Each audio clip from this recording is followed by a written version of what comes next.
Welcome to this tutorial on resolving vectors. Today, we are going to learn how to break down a vector into its horizontal and vertical parts using simple trigonometry. First, let us quickly recall what a vector is. A vector is simply a quantity that has both a magnitude, meaning its size or strength, and a direction. Common examples include velocity, force, and displacement.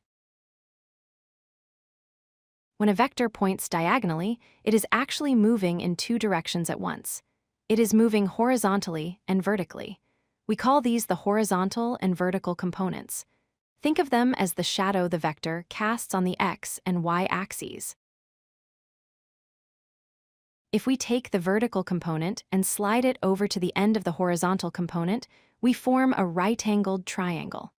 The vector itself becomes the hypotenuse. The horizontal part is the adjacent side, and the vertical part is the opposite side. Now we can use the mnemonic SOH CAH TOA. Remember that cosine is adjacent over hypotenuse, and sine is opposite over hypotenuse. These two ratios are the key to finding our missing sides.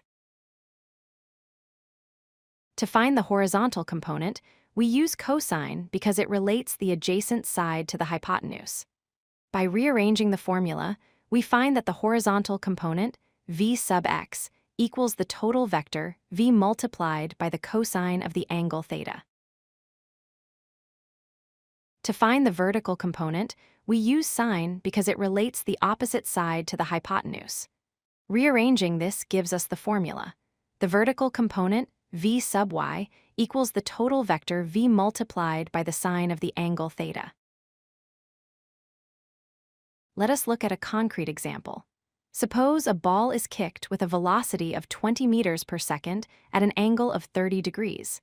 We need to find how fast it is moving horizontally and how fast it is moving vertically.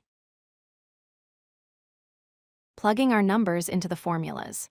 For the horizontal part, we calculate 20 times the cosine of 30, which gives us approximately 17.32 meters per second.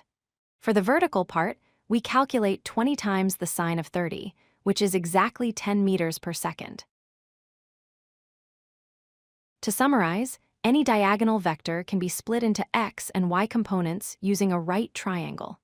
Remember, use cosine for the adjacent horizontal side and sine for the opposite vertical side. And always double-check that your calculator is set to degrees. If you like this video, hit that like button and don't forget to subscribe. Visit codelucky.com for more such useful content.